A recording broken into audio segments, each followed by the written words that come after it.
بسم الله الرحمن الرحيم. عن عثمان بن عفان رضي الله تعالى عنه قال قال رسول الله صلى الله تعالى عليه وسلم: من بنى مسجدا لله بنى الله له في الجنة مثله. رواہ مسلم۔ نبی کریم صلی اللہ علیہ وسلم نے ارشاد فرمایا، جس نے اللہ کی رضا کے لیے مسجد بنائی، اللہ تعالیٰ اس کے لیے جنت میں اس کے جیسا گھر بنائے گا۔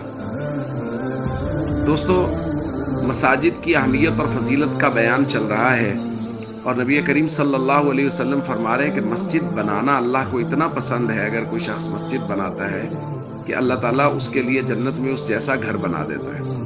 اور ایک روایت میں حضور علیہ الصلوۃ والسلام نے تشبیہ دے کے ارشاد فرمایا کہ اگر کوئی آدمی مسجد بناتا ہے اور ایک پرندے کے گھونسلے جتنی مسجد بناتا ہے، اتنی چھوٹی، اب ظاہر پرندے کے گھونسلے جتنی مسجد تو نہیں ہوتی، تو یہ ایک لطیف اشارہ ہے اس بات کی طرف کہ کوئی آدمی تھوڑے سے تھوڑا حصہ بھی اگر مسجد کی تعمیر میں کر دے اور حصہ ملا دے تو اللہ اس کے لیے جنت میں گھر بنا دیتا ہے۔ تو اس لیے ہم سب کو چاہیے ہم اس بات کی طرف توجہ کریں، اور جہاں مسجد کی ضرورت ہو وہاں مسجد کی فکر کریں، اس کو بنانے کی فکر کریں۔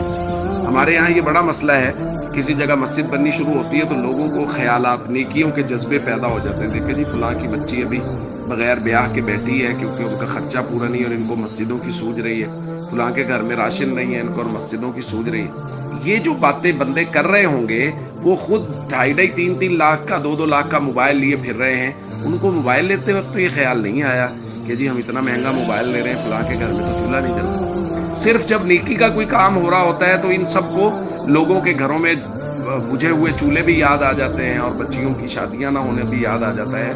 تو اس لیے اس پروپیگنڈے کا شکار نہ ہوں اور کوشش کریں کہ اللہ کی رضا کے لیے مسجد بنائیں، جہاں مسجد بن رہی ہو اپنی وسعت کے مطابق اس میں حصہ ضرور ملائیں۔